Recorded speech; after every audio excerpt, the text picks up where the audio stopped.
La musculation a changé ma vie. Ouais, je sais que ça paraît un peu farfelu de dire qu'une simple activité a changé ta vie, mais ça a bel et bien changé ma vie et dans cette vidéo, je vais t'expliquer pourquoi. Déjà, pour ce qui est de l'aspect physique, je vais le mettre de côté pendant cette vidéo, tout simplement parce que j'ai déjà fait une vidéo dédiée à ce sujet-là. Donc c'est ma vidéo de transformation, je vous la mets en description, si jamais vous l'avez pas vue, allez la voir. La musculation a changé énormément de choses en moi. Pour résumer un petit peu le contexte, de base, bon, j'étais maigre, j'étais timide, j'avais pas trop confiance en moi, etc. Et je me suis mis à la musculation. En fait, pour moi, la musculation fait partie intégrante de ma vie. Et c'est Arnold qui avait parlé de ça. Il disait qu'en fait, pour lui, il voyait pas un jour sans faire une séance parce que pour lui, faire de la musculation, c'était comme quand tu te réveilles, tu prends ton petit déjeuner. C'est la même chose. Moi, la musculation, ça va vous forger un mental d'acier, tout simplement parce que ça demande énormément d'efforts. Si tu veux des résultats, il faut avoir une diète millimétrée, il faut avoir un très bon entraînement. Et l'excuse du j'ai pas le temps, j'ai pas le matériel, etc., ça n'existe pas. J'ai commencé la musculation avec une barre de traction et une petite haltère de 6 kg.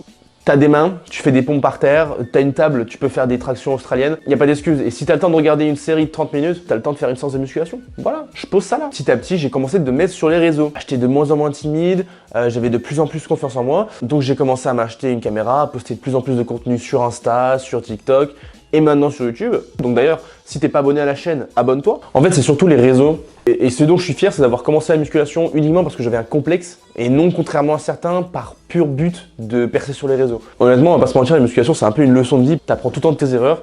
Et si tu fais partie entre guillemets quand même de l'élite, t'abandonnes jamais parce que t'adores le sport, t'adores aller à la salle. Et moi honnêtement ça a changé plein d'aspects de ma vie. À la base je savais même pas ce que je voulais faire de ma vie. Au final je me retrouve avec une caméra à me filmer, à être en partenariat avec des marques, à motiver des gens, à faire des programmes, etc. C'est une masterclass. C'est incroyable. Et là où même si vous ne voulez pas vivre de la musculation ou devenir coach sportif, quelqu'un sur le réseau, etc., la musculation va vous aider dans votre vie en général. Vous serez moins stressé, moins anxieux, vous aurez plus de force, moins de maladies, bref, vous serez en meilleure santé, vous serez juste une personne meilleure. Si vous regardez tous les grands champions, que ce soit en NBA, dans le foot, n'importe quel sport, ils font de la musculation à côté. Et même les plus grandes richesses du monde font de la musculation, tout simplement parce que c'est un peu un échappatoire. Donc que ça soit de la musculation ou de la boxe, mais tout simplement de faire une activité physique. Moi perso, c'est dans la musculation où je me suis retrouvé parce que j'avais vraiment un complexe au niveau de mon physique. Et en France, encore une fois, on a une culture du physique et de la réussite qui est totalement médiocre. Ça veut dire que si tu as un énorme physique, que tu as travaillé pour, etc., et on va te pointer du doigt en te disant « Ouais, mais regarde, tu as sûrement pris des produits, etc. » Si tu es riche en France, on va te dire « Ah, mais regarde, ouais, il est riche, donne l'argent aux pauvres. » Alors que tout ça, en fait, tu l'as mérité.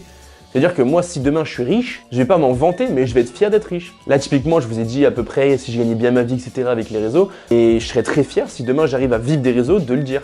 Parce que j'ai travaillé encore et encore. Je me suis loupé tellement de fois, j'ai galéré de ouf. Et j'espère qu'un jour ça va finir par payer parce que moi je prends énormément de plaisir et j'aimerais vivre de ça. Mais le problème, j'ai l'impression qu'aux États-Unis, dans les pays étrangers, etc., ce qui est mis en avant, c'est des très gros physiques, bien esthétiques, des grosses personnalités. On le voit avec Sam Sulek qui fait des vidéos d'1 heure sans montage, sans coupure et au final le mec c'est une superstar. Donc c'est vraiment la personnalité qui est mise en avant. Et en fait en France, je me rends compte que les vidéos qui marchent, c'est des vidéos TikTok ou Insta, POV, je rencontre mon gym crush, alors que frérot, on sait tous que ton gym crush c'est ton mec. Et le problème c'est que vu que ce genre de vidéo marche très bien et qu'il y a la monétisation sur TikTok, et tout le monde fait ce genre de vidéos pour gagner de l'argent parce que bon voilà, faut bien vivre, hein. Même moi sur TikTok je poste des vidéos d'1 minute pour gagner un petit peu d'argent, d'ailleurs ça m'est plutôt bien, mais du coup ça a plus aucun sens. C'est des vidéos qui vont être vues et revues, vues et reprises, qui vont percer entre guillemets dans l'algorithme. Du coup moi je me retrouve là, au milieu. D'un côté j'ai envie de faire des vidéos qui me plaisent et de l'autre côté il y a l'algorithme. Si vous voulez vivre des réseaux, on va pas se mentir, mais faut essayer d'un petit peu de jouer sur l'algorithme, etc.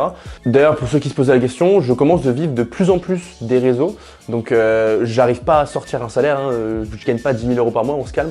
Mais ça me fait quand même un complément de salaire, donc c'est super cool. C'est grâce à vous que j'arrive à peu près à m'acheter une caméra, à tourner des vidéos, à payer un media maker. Bref, revenons-en à nos moutons. Typiquement, je sais très bien que si je mets une vidéo de mon physique sur Insta, ça marchera pas. En fait, en France, le contenu qui marche vraiment très bien, c'est du contenu qui vous abrutit. Et j'ai pas forcément envie de faire du contenu qui vous abrutit. Et pour YouTube, c'est à peu près la même chose. Si on prend YouTube, au tout début de YouTube, on avait les youtubeurs gaming comme Squeezie Gotaga, youtubeuse beauté, les youtubeurs un peu trolls comme Digidix. On avait vraiment des très grosses personnalités. Et là, même sur YouTube, on se retrouve en fait juste avec des énormes concepts qui ont aucun sens. Ok, il y a une énorme prod, il y a un énorme billet derrière pour organiser tout ça. Mais excusez-moi, mais faire 24 heures pour survivre à une invasion de zombies, ça m'apprend pas grand chose quoi, c'est juste voilà, j'ai une énorme prod, vu que je suis sponsor, je fais une énorme vidéo, mais la vidéo concrètement c'est du divertissement pur et dur qui vous abrutit. La seule personne que j'aime bien sur YouTube qui m'apprend réellement quelque chose, c'est Tristan Defeuillé Vang. Je crois que c'est ça le prénom.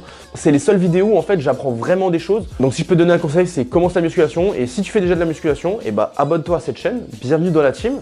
On va évoluer ensemble cette année mon pote. Bon, typiquement je sais que ce genre de vidéo a très peu de chances de fonctionner, mais pour ceux qui la verront, j'espère qu'elle vous aura plu. Sur ça, je vous dis à la prochaine. C'était Théo Body. Ciao.